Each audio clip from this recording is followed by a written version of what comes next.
Greetings! Today, we are continuing on the first formal call of Peter, Philip, and Nathanael. And so a lot of the reading will be focused on them leading up to the wedding at Cana. Subtext, Tuesday, December 20th, 29 AD. We are still in the month of Kislev, the 26th. When Jesus, with Andrew, reached the neighborhood of Tarichea, he put up near the lake at a house belonging to Peter's fishery. Andrew had previously given orders for preparations to be made for Jesus' reception. Jesus did not go into the city. There was something dark and repulsive about the inhabitants, who were deeply engaged in usury and thought only of gain.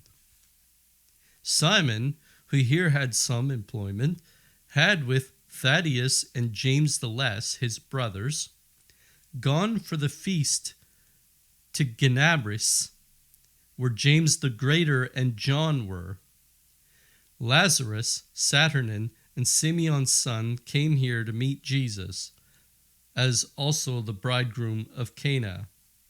The last named invited Jesus and all his company to his marriage. Now, just aside here, this is Simon the Zealot, not Simon Peter. Context, Wednesday, December 21st, 29 AD, Kislev the 27th. The principal motive that led Jesus to pass a couple of days in the vicinity of Tarichea was that he desired to give the future apostles and disciples time to communicate to one another the reports circulated about himself, and especially what Andrew and Saturnin had to relate. He desired also that, by more frequent contact, they should better understand one another. While Jesus traversed the country around Tarichea, I saw Andrew remaining in the house. He was busy writing letters with agreed-upon strips of parchment. The writings could be rolled into little hollow wooden cylinder and unrolled at pleasure. I saw men and youths frequently entering the house and seeking employment.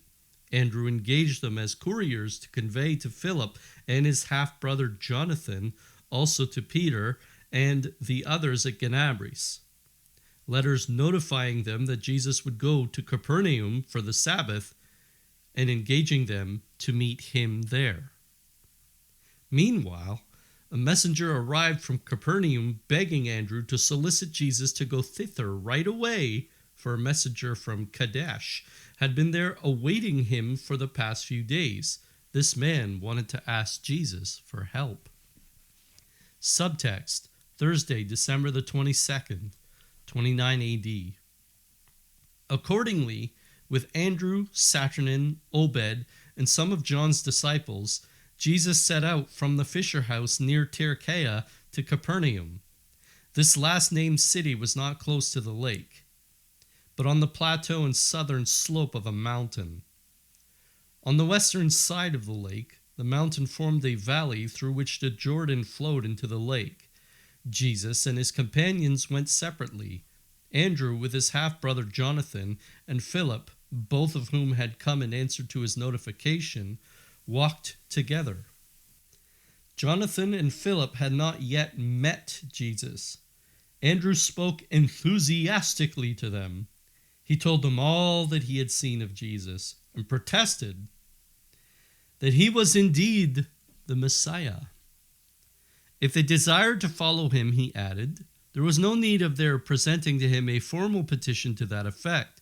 All they had to do was to regard him attentively, and he, seeing their earnest wish, would give them a hint, a word to join his followers.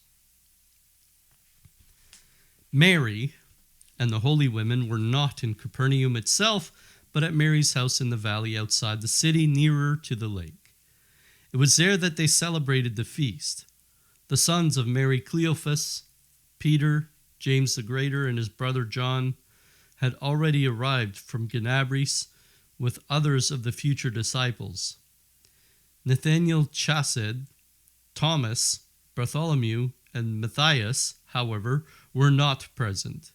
But there were many other relatives and friends of the Holy Family who had been invited to Cana for the wedding, celebrating the Sabbath here because they had been notified that Jesus was expected. Jesus, along with Andrew, Saturnin, some of John's disciples, Lazarus, and Obed, stopped at a house belonging to the bridegroom Nathaniel. Nathaniel's parents were dead. They had left a large patrimony to their son. The future disciples, just come from Genabris, experienced a certain shyness in Jesus' company. They were actuated in this by the influence Nathaniel Chassed's opinion had over them, and then again by the thought of the wonderful things they had heard of Jesus from Andrew and some others of John's disciples. They were restrained also by their own natural bashfulness and likewise by the remembrance of what Andrew had told them, that is, that they were not to make advances themselves, but merely pay attention to the teaching of Jesus, for that would be sufficient to make them decide to follow him. For 2 whole days had the messenger from Kadesh been waiting here for Jesus. Now he approached him, cast himself at his feet, and informed him that he was a servant of a man of Kadesh. His master, he said, entreated Jesus to return with him and cure his little son, who was afflicted with leprosy and a mute devil. This man was a most faithful servant. He placed his master's trouble before Jesus in very pathetic words. Jesus replied that he could not return with him, but still the child should receive assistance, for he was an innocent boy. Then he directed the servant to tell his master to stretch himself with extended arms over his son, to recite certain prayers, and the leprosy would disappear. After which he, the servant himself, should lie upon the boy and breathe into his mouth. A blue vapor would then escape from the boy, and he would be freed from muteness. I had a glimpse of the father and servant curing the boy, as Jesus had directed. There were certain mysterious reasons for the command that the father and the servant should stretch themselves alternately upon the boy. The servant himself was a true father of the child, of which fact, however, the master was ignorant. But Jesus knew it. Both had therefore to be instrumental in freeing this child from the penalty of sin. Kadesh was about 6 hours from Capernaum, on the boundary toward Tyre and west of Paneas. It was once the capital of the Canaanites, but was now a free city whither the prosecuted might flee from justice. It bordered on the region called Kabul, which had been presented by Solomon to the king of Phoenicia. I saw this region ever dark, gloomy, dismal. Jesus always shunned it when going to Tyre and Sidon. I think robbery and murder were freely carried on in it. Subtext, Friday, December 23rd, 29 AD. I think we are the last day of Kislev. No, the second last day. When on the Sabbath Jesus taught in the synagogue, an unusually large crowd was assembled to hear him, and among his audience were all his friends and relatives. His teaching was entirely novel to these people, and quite transporting in its eloquence. He spoke of the nearness of the kingdom of God, the light that should not be hidden under a bushel, of sowing, and of faith like unto a mustard seed. He taught not in naked parables, but with explanations. The parables were short examples and similitudes which he used to explain his doctrine more clearly. I have indeed heard him in his teaching making use of a great many more parables than are related in the gospel. Those there recorded are such as he most frequently used with explanations more or less varied to suit the occasion. Subtext: Saturday, December the 24th, 29 AD. We are the last day of Kislev. Jesus taught again morning and afternoon in the synagogue. After the close of the Sabbath, Jesus went with his disciples into a little valley near the synagogue. It seemed intended for a promenade or a place of seclusion. There were trees in front of the entrance, as well as in the valley. The sons of Mary Cleophas, of Zebedee, and some others of the disciples were with him. But Philip, who was backward and humble, hung behind, not certain as to whether he should or should not follow. Jesus, who was going on before, turned his head, and addressing Philip said, "Follow me." At which words Philip went on joyously with the others. There were about 12 in the little band. Jesus taught here under a tree, his subject being vocation and correspondence. Andrew, who was full of zeal for his master's interests, rejoiced at the happy impression made upon the disciples by the teaching of Jesus on the preceding Sabbath. He saw them convinced that Jesus was the Messiah, and his own heart was so full that he lost no opportunity to recount to them again and again all that he had seen at Jesus' baptism, also the miracles that he had wrought. I heard Jesus calling heaven to witness that they should behold still greater things, and he spoke of his mission from his heavenly Father. He alluded also to their own vocation, telling them to hold themselves in readiness. They would, he continued, have to forsake all when he called them. He would provide for them. They would suffer no want. They might still continue their customary occupations, because as the Passover was now approaching, he would have to discharge other affairs. But when he should call them, they should follow him immediately. The disciples questioned him unrestrainedly as to how they should manage with regard to their families. Peter, for instance, said that just at present he could not leave his old stepfather, who was also Philip's uncle. But Jesus relieved his anxiety by his answer that he would not begin before the Passover feast, that only insofar as the heart was concerned should they detach themselves from their occupations, that exteriorly they should continue them until he called them. In the meantime, however, they should take the necessary steps towards freeing themselves from their different avocations. Jesus then left the valley by the opposite end and went to his mother's house, one of a row that stood between Capernaum and Bethsaida. His nearest relatives accompanied him, for their mothers also were with Mary. Subtext: the month of Tebeth, 29 days. And this one goes from around Christmas to January the 21st/22nd, 30 AD. Sunday, December 25th, 29 AD, Tebeth the 1st. Very early the next morning, Jesus with his relatives and disciples started for Cana. Mary and the other women went by themselves, taking the more direct and shorter route. It was only a narrow footpath running for the most part over a mountain. The women chose it as being the more private. It was besides wide enough for them, as they usually walked a single file. A guide went on ahead and a servant followed at some distance. Their journey was to the southwest of Capernaum, almost 7 hours.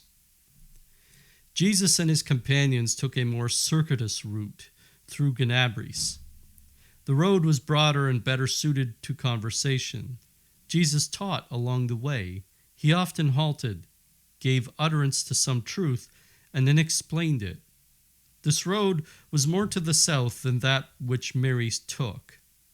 It was almost 6 hours by it from Capernaum to Genabris, at which place it turned southward, and 3 hours more took the traveler to Cana. Genabris was a beautiful city. It had a school and a synagogue. There was also a school of rhetoric, and the trade carried on was extensive.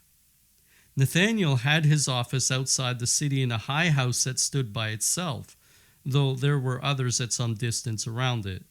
In spite of the invitation received from the disciples to that effect, he did not go into the city to meet Jesus. Jesus taught in the synagogue and with some of the disciples took a luncheon at the house of a rich Pharisee. The rest of the disciples had already continued their journey to Cana. Jesus had commissioned Philip to go to Nathanael and bring him to meet him on the way. Jesus was very honorably treated at Genabris, and the inhabitants were eager to keep him with them longer. They brought forward as a reason for his doing so that he was one of their own countrymen, and also that he should have compassion on their sick. But Jesus soon left them and proceeded to Cana. Meanwhile, Philip had gone to Nathanael's office, in which he found several clerks, Nathanael being in a room upstairs. Philip had never before spoken of Jesus to Nathanael, since he, Nathanael, had not accompanied his friends to Genabris. They were, however, well acquainted with each other, and Philip, full of joy, was enthusiastic when speaking of Jesus. "He is," he said, "the Messiah of whom the prophets have spoken. We have found him, Jesus of Nazareth, the son of Joseph." Nathanael was of a bright, lively disposition, energetic and self-reliant, consequently frank and sincere. In reply to Philip's remarks, Nathanael said, "Can anything very good come from Nazareth?"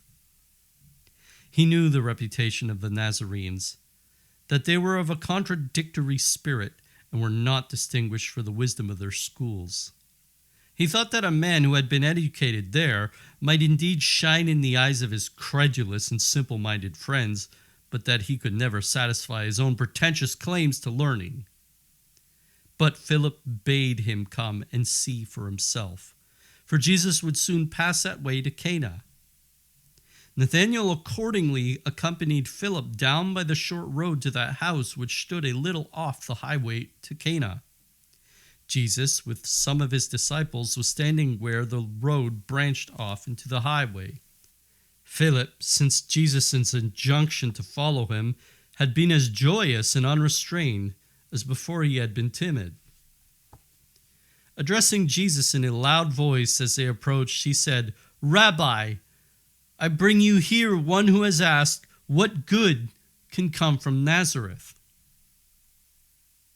But Jesus, turning to the disciples who were standing around him, said as Nathanael came forward, "Behold, a true Israelite, in whom there is no guile." Jesus uttered the words in a kind, affectionate manner. Nathanael responded, "How dost thou know me?" Meaning to say, "How knowest thou that I am true and without guile, since we have never before spoken to each other?" Jesus answered, "Before Philip called thee, I saw thee, when thou wast standing under the fig tree." These words Jesus accompanied by a significant look at Nathanael, intended to recall something to him. This glance of Jesus instantly awoke in Nathanael the remembrance of a certain passerby whose warning look had endued him with wonderful strength at the moment in which he was struggling with temptation. He had indeed been standing at the time under a fig tree on the pleasure grounds around the warm baths, gazing upon some beautiful women who, on the other side of the meadow, were playing for fruit. The powerful impression produced by that glance and the victory which Jesus had then enabled him to gain were fixed in his memory, though perhaps the form of a man to whom he owed both the one and the other had faded from his mind. Or he may indeed have recognized Jesus without being aware that the warning glance had been designedly given.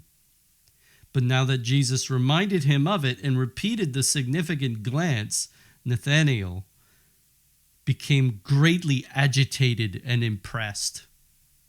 He felt that Jesus in passing had read his thoughts and had been to him a guardian angel.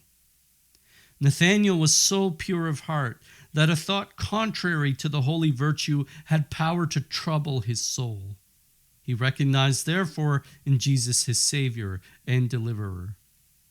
This knowledge of his thoughts was enough for his upright, impetuous, and grateful heart, enough to make him, on the instant, joyously acknowledge Jesus before all the disciples. Humbling himself before him as he uttered those significant words, Nathanael exclaimed, "Rabbi, thou art the Son of God. Thou art Israel's King." Jesus responded, "Thou believest now because I have said that I saw thee under the fig tree. Verily, thou shalt greater wonders see." And then turning to all, he said, "Verily, ye shall see the heavens opened and the angels of God ascending and descending over the Son of Man." The other disciples, however, did not understand the real import of Jesus' words concerning the fig tree, nor did they know why Nathaniel Chancellor had so quickly declared for Jesus. It was like a matter of conscience hidden from all excepting John, to whom Nathaniel himself entrusted it at the marriage feast of Cana. Nathanael asked Jesus whether he should at once leave all things and follow him, for that he had a brother to whom he could make over his employment.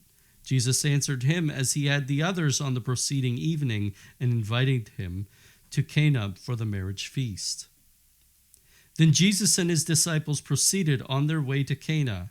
Nathanael Chancellor, meanwhile, returning home to prepare for the wedding, for which he set out on the following morning. Now, here I will conclude my reading, because we are about to go into the wedding of Cana. All right, just a few notes. The first one, Kadesh, is an interesting black spot on the map, like a Chicago, I guess, or a Sao Paulo, like lots of crime.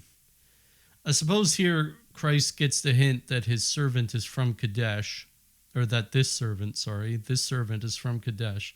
But if a guy who was acting as the father did not know he was the father, but the servant was the father, then it sounds like the guy's wife, or worse, just the woman that he had relations with, also had relations with the servant and caused this boy to be vomited into this world in a poor domestic situation, which made the boy vulnerable to those ailments, muteness and leprosy. We also see that when Mary and Joseph were housed by robbers on their escape to Egypt, that they had confusing domestic situations there as well, that they were as well robbers, and that Jesus also cleansed a boy of leprosy, and we knew that boy turned out to be the repentant thief who was crucified with Christ. Although the manner in which the leprosy was cured was different. It was Mary had bathed baby Jesus in water, and then she gave them the water to wash the boy in, and that's how his leprosy was cleansed. Where evil is rampant, however, there you will surely find devils manifesting more. I remember, and this is an aside, actually, I'll say this first. These cities and stuff like that, like Chicago and whatever, it gives you an awful Jerry Springer type feel when you see these situations unfolding. And so Jesus was like, Kadesh, I ain't going there. No. Anyways, I'm kidding. However, Jesus, it was revealed by Catherine that Jesus had, although he went to a lot of shoddy places, he did avoid going to Kadesh, this particular city. Anyways, I remember when, and this is about evil rampant at certain cities. I remember Malachi Martin was talking, I think, to Art Bell. and he was talking about exorcism. And he called out a few cities which they had extra business as exorcists. And some of these were real oddball. Like Vancouver, Canada was named. Louisville, Kentucky was named. I think New Orleans was named. And like these oddball places. So it's like, okay. And what's funny is last year, I don't know if anybody follows golf, but there was a major taking place in Louisville, Kentucky. And Scotty Scheffler ended up getting arrested by a cop who thought he was assaulting him or something stupid like that, because he had turned off with a truck, and the cop had like caught the truck to try to stop it, but he held onto it and he tore his pants. It was a meme-tastic moment, because by the time Scheffler arrived to go play the tournament, people had already taken his mugshot off the internet and printed it onto t-shirts and were wearing those t-shirts. So, yeah. Anyways, it was a silly moment, but you kind of wonder about, ever since Malachi Martin called out these cities, I took note of them. So, anyways, next note. It's a bit confusing to figure out who's with Jesus and who's not with Jesus. And even I can't, like, I've read these things, I've gone over them, and I can't remember who's with them. I know that there are, it would be nice if they in the text included a cast of characters that was with Christ. So we know Andrew and Saturnin are following him around. We know that the relatives of Joseph of Aramathea are following him around. Now we know that maybe the sons of Thaddeus are following him around. Well, at some point she said he had a pack of 12 following him. So, yeah, it's hard to remember them all. We just it's Jesus and some apostles. So if I can, I'll try to include a cast of characters, but I can't make guarantees about this, because this may simply be more annoying a task than it's worth. So we'll see. Next note. We know that what Jesus said is in the gospel, that any man who has a hand on the plow is not worthy of following him. So he gave the disciples the warning here: settle your affairs. We kind of have the same thing in our time. Days are coming when the narrative of our entire world will change, when the Antichrist will come about for his evil advent, and we will have to prepare our souls. So the same goes to us. We will have to have a readiness for the evils that come in our time. I suppose we need to step up our prayer lives, that's for sure. Next note, we contrast this with how Andrew came to follow Jesus. Andrew, as we remember, banged on the door. He insisted himself to follow Jesus by his own will. But we see here that Nathaniel and Philip were directly called by Jesus to follow him. So that's the contrast. That Nathaniel and Philip were the called disciples, where Andrew's like, hey, let me in. And that's it. Ave Maria.